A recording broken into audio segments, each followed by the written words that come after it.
Chers téléspectateurs, bonsoir. Merci de nous accueillir chez vous pour le 21h, le journal du soir. Tout de suite, les titres à la une. Le premier vol transportant nos pèlerins au lieu saint a eu lieu ce samedi. En tout, 3200 Mauritaniens effectuent le Hajj cette année.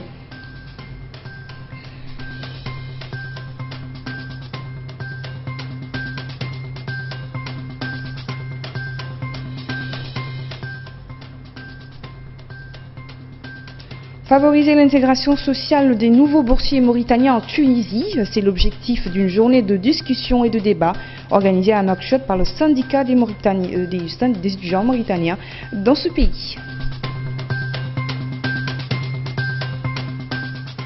Les experts en télécommunications du G5 Sahel pour une intégration des 5 pays dans ce domaine, ils demandent l'application d'un tarif uniforme de la communication internationale entre eux. Voilà pour les titres, bienvenue à vous. Le premier contingent de pèlerins mauritaniens pour les lieux saints de l'islam a quitté ce soir Nouakchott par un vol direct à destination de Médine en Arabie Saoudite. Ce contingent sera suivi dimanche, lundi et mardi par 3 autres composés, chacun du même nombre de personnes. L'effectif total de pèlerins encadrés par l'État s'élève cette année à 2000. À ce chiffre, il faut ajouter quelques 1200 pèlerins à travers les agences privées de voyage. Reportage signé Hamaoula Jagana. La première vague des pèlerins mauritaniens s'apprête à prendre le vol à destination des lieux saints de l'islam. Près de 500 pèlerins quittent ce soir la capitale Nouakchott pour accomplir le Hajj de l'an 1439 Hégire. L'ambiance des préparatifs vont bon train, nous explique Abdoulaye, qui fait son premier pèlerinage à la Mecque. C'est la première fois que je pars. Je ne sais pas quand même ce qui est devant, mais actuellement quand même pour la Mauritanie quand même ça va un peu. Pour l'organisation, quand même il débrouille quand même un peu, même si c'est un peu dur, mais quand même c'est bon quand même pour le moment. Des innovations ont été faites dans cette édition de 2018 par les autorités mauritaniennes afin de faciliter aux pèlerins les procédures et formalités de voyage. Des commissions ont été déléguées dans les différents wilayas du pays pour exécuter le travail. Monsieur Mbouch, un pèlerin de la région du Gorgol, nous explique. Je trouve que l'organisation du pèlerinage cette année, qu'il y a une innovation, en ce sens que nous, par exemple, si je prends les cas du Gorgol, toutes les activités, on les a faites au niveau du Gorgol, c'est-à-dire la vaccination, l'enregistrement, le paiement, tout s'est fait au niveau de Keidi. Et il ne nous restait plus qu'à venir prendre un peu nos sacs au niveau de l'Institut Ibn Abbas, et c'est ce qui s'est fait. Et le voyage, nous faisons partie du premier vol, nous partons ce soir, Inch'Allah, sur Médine, Inch'Allah. La direction chargée du Hajj 2018 ne signale à l'heure actuelle aucune irrégularité sur l'organisation. Nous sommes en train d'organiser le départ des pèlerins. Nous sommes depuis le matin, c'était matinal, et maintenant presque les inscrits sont venus, ils ont pris leur passeport, le nécessaire pour le décollage. On souhaite un bon voyage et un bon Hajj pour tout le monde. Jusqu'à présent, on n'a pas eu de problème, il n'y a pas de réclamation. Espérons que ça ira comme ça. 3200 pèlerins mauritaniens prennent part au Hajj cette année. Des formations sur le rituel et le comportement civique à adopter durant le Hajj ont été organisées par le ministère des Affaires islamiques et de l'enseignement originel. Le ticket du Hajj 2018 était fixé à 147 328 MRI, y compris les billets, les taxes, les frais d'hébergement, avec le remboursement de $500 aux pèlerins comme argent de poche pendant l'accomplissement des rites religieux. Le Forum mauritanien d'information et d'orientation sur les études universitaires et professionnelles en Tunisie a organisé ce matin à Nouakchott une discussion-débat sur les orientations et inscriptions dans les différentes universités tunisiennes. Cette rencontre entre dans le cadre des activités du syndicat des étudiants mauritaniens en Tunisie pour une meilleure intégration sociale des nouveaux boursiers dans ce pays. Un récit signé Sid Ahmed de Belidet. Au cours de ce forum d'information et d'orientation sur les études universitaires et professionnelles en Tunisie, les discussions ont été l'objet de cette première journée entre des nouveaux étudiants boursiers cette année et des anciens étudiants et stagiaires mauritaniens en Tunisie pour débattre sur différentes questions relatives à l'inscription et l'intégration de nouveaux venus dans des universités étrangères. Cette rencontre entre étudiants permettra de faciliter aux nouveaux boursiers des universités et instituts étrangers, particulièrement arabes et africains, une meilleure intégration sociale dans ces pays. Ce forum est une initiative organisée chaque année par le Forum mauritanien d'information et d'orientation sur les études universitaires et professionnelles en Tunisie pour expliquer aux nouveaux boursiers les manières adéquates pour l'inscription et l'orientation des étudiants dans les domaines qui serviront le marché du travail. Des centaines d'étudiants boursiers à l'étranger perçoivent des conseils de ceux qui l'ont précédé dans ces universités. Certes, ils auront des défis à relever et beaucoup d'obstacles à franchir. Parmi ceux-ci, l'inscription et l'incorporation à leur nouveau milieu social. Ces défis qu'ils doivent relever pour aboutir à des meilleurs résultats et passer avec brio leur diplôme escompté. Cette rencontre rentre dans le cadre de l'information et l'orientation sur les études universitaires en Tunisie. Il y aura 200 bourses, dont 80 de l'État. Et le reste, ce sont les étudiants eux-mêmes qui vont à l'ambassade de Mauritanie en Tunisie pour chercher des inscriptions, ce qui n'est pas toujours le cas. Il y a ceux qui partent d'ici et reviennent sans trouver d'inscription. Donc nous voulons que cela prenne fin et que les inscriptions soient à partir du ministère de l'Enseignement supérieur. Au moment où les nouveaux admis se préparent pour faire leur entrée dans l'enseignement supérieur à l'étranger, particulièrement en Tunisie, le gouvernement mauritanien a réduit sensiblement les bourses à l'étranger, justifiant cette mesure par la multiplicité de facultés académiques en Mauritanie.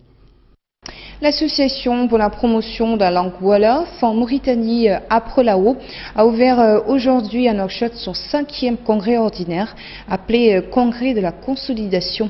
L'association doit désigner son nouveau bureau, faire le bilan de ses activités et mettre un plan d'action pour les prochaines années. Cet événement réunira pour 2 jours l'ensemble des délégués des villages wolof, cadres et notables, ainsi que les représentants d'associations de la société civile. Et que je pense qu'aujourd'hui, si nous sommes là encore, c'est une grande satisfaction parce que nous assistons ici à une cohésion sociale qui dit son nom aujourd'hui, connaissant les villages du Waalo et la présence du Waalo en Mauritanie, pour dire enfin que vive le Waalo, nous sommes là dans notre pays et également nous sommes là pour mieux faire, en plus mettre un appoint pour les générations qui viennent à travers ce congrès et je pense que ce serait une grande réussite. Je vous le signalais en titre que les experts en télécommunications du G5 Sahel ont organisé au chef d'État de supprimer les frais d'itinérance téléphonique entre les pays membres de l'organisation. En clair, ils demandent l'application d'un tarif uniforme et non surtaxé de la communication internationale entre les 5 pays du Sahel. Un récit Hamaoula Jagana. En examinant la faisabilité de ce nouveau projet, les experts du secrétariat permanent du G5 Sahel ont conclu que cette nouvelle mesure permettra non seulement aux populations des pays membres de garder leur numéro en cas de voyage dans l'un de ces pays, mais aussi de communiquer au tarif local sans frais supplémentaires. Selon eux, cela permettra également de promouvoir la libre circulation des personnes et de leurs biens dans cette zone. Par ailleurs, ces spécialistes estiment aussi que cette mesure aura également des répercussions sur les gains des opérateurs de télécommunications dans ces différents pays. Ainsi, ils indiquent que ces pertes pourront être comblées par l'augmentation du flux des communications inter-États. Selon eux, Tout le monde est gagnant parce qu'en supprimant le surplus, vous aurez une hausse du tarif de communication. Cette nouvelle mesure, qui pourrait voir le jour dès mars 2019, doit être plus appréhendée sous l'angle de l'intégration plutôt que celui de la lutte contre le terrorisme. C'est ce que pensent certains spécialistes des questions sécuritaires. Selon eux, cette mesure traduit la volonté des autorités du G5 Sahel de faire de cette organisation un instrument de développement pour ces populations. Largement distancé selon les résultats du premier tour de la présidentielle, Soumaïla Cissé dénonce des fraudes en faveur du chef de l'État, le candidat de l'opposition au second tour de la présidentielle malienne. Cissé a appelé vendredi 3 août les candidats battus à former autour de lui un large front démocratique contre le chef de l'État sortant Ibrahima Boubacar Keïta. Selwa Sharif. 41,42% pour Ibrahim Boubacar Keïta, le président sortant est arrivé largement en tête du premier tour de la présidentielle au Mali. Son principal rival a, lui, été crédité de 17,8% des suffrages. Des chiffres que Soumaïla Cissé a dénoncés hier devant quelques centaines de militants réunis à l'extérieur de son quartier général. Il a déclaré que ces élections n'étaient ni sincères ni crédibles. Les résultats ne reflètent pas le vote des Maliennes et des Maliens. Ils ne sont ni sincères ni crédibles. Ce sont des résultats manipulés. Nous ne les accepterons pas. Nous ne les accepterons pas. La possibilité d'un recours devant la Cour constitutionnelle n'est pas à exclure. Soumaïla Cissé ne s'est pas encore prononcé là-dessus. En attendant, celui qui affrontera de nouveau le 12 août Keïta au second tour a lancé un appel aux 22 candidats éliminés pour qu'ils constituent autour de lui un large front démocratique contre la fraude et pour l'alternance. Estimant que ce qu'il appelle le camp du changement est désormais majoritaire, il a jugé la victoire à portée de main si l'opposition se rassemble. De son côté, Ibrahima Boubacar Keïta appelle à l'unité nationale. Le candidat en tête du premier tour de l'élection présidentielle s'est prononcé à son siège de campagne hier devant ses partisans. J'appelle toutes les Maliennes et tous les Maliens à se rassembler. Ce grand rassemblement est possible, riche de notre diversité, fier de notre pluralité, fidèle aux valeurs qui nous unissent. Et les vrais patriotes maliens ont commencé de nous rejoindre. Ce rassemblement doit nous permettre de poursuivre l'œuvre de redressement national que nous avons entamée. Je vous demande de m'accompagner. Déjà, les tractations commencent pour obtenir le soutien des candidats éliminés au premier tour. Des alliances se sont formées. Il faut 8 points à Ubeka pour atteindre la majorité absolue, alors que pour l'emporter, Soumaïla Cissé devra faire le plein des voix des autres candidats et mobiliser très largement ses partisans. Élection toujours, le principal opposant zimbabwéen Nelson Chamisa a accusé vendredi le successeur de Robert Mugabe, Emmerson Mnangagwa, d'avoir truqué l'élection présidentielle. La prise de parole de l'opposant Nelson Chamisa hier devant la presse a été retardée par une intervention de la police anti-émeute qui a sémé la confusion. Équipés de matériel anti-émeute, les policiers sont entrés dans l'hôtel ordonnant aux journalistes de quitter les lieux. Mais ils ont ensuite laissé la place à des membres de l'opposition qui ont rassemblé à nouveau ces journalistes, leur demandant d'attendre l'arrivée du leader de l'opposition. Peu après ces déclarations, Emmerson Mnangagwa a assuré que l'élection présidentielle au Zimbabwe avait été libre, juste et crédible. Des manifestations se sont produites dans plusieurs villes d'Iran pour la 4e journée consécutive, alors que le pays tente de se préparer au rétablissement des sanctions économiques américaines. Donald Trump a décidé au mois de mai de retirer les États-Unis de l'accord conclu en juillet 2015 sous le programme nucléaire de la République islamique qui prévoyait un allègement des sanctions en échange d'un contrôle de la politique atomique iranienne. Les États-Unis justifient leur revirement en affirmant que l'Iran constitue une menace pour la sécurité au Moyen-Orient et a demandé aux autres pays de cesser leur importation de pétrole iranien sous peine de sanctions financières. Sport à présent, la Mauritanie s'est inclinée sur un score de 2-0 face à l'Argentine hier lors de son troisième match de poule à la 35e édition du tournoi international U20 de Cotif en Espagne. Les Mourabitounes avaient perdu leur première rencontre 1-2 face au Venezuela avant de reprendre la course en battant l'Inde sur un score de 3-0. Après ces trois rencontres, les protégés du sélectionneur malien Baïba occupe la troisième place du groupe A avec 3 points derrière l'Argentine, premier du groupe 9 points et le Venezuela.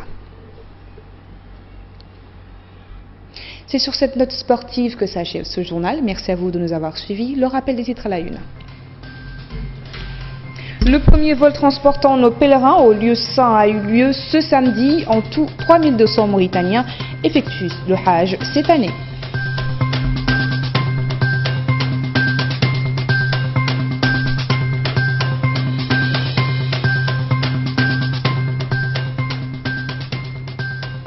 Favoriser l'intégration sociale des nouveaux boursiers mauritaniens en Tunisie, c'est l'objectif d'une journée de discussion-débat organisée par le syndicat des étudiants mauritaniens.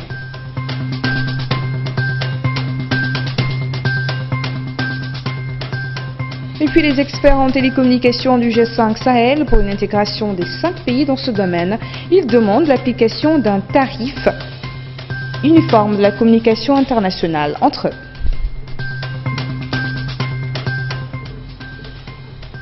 Merci de votre attention et excellente suite de programmes sur Sahel TV. Bonsoir.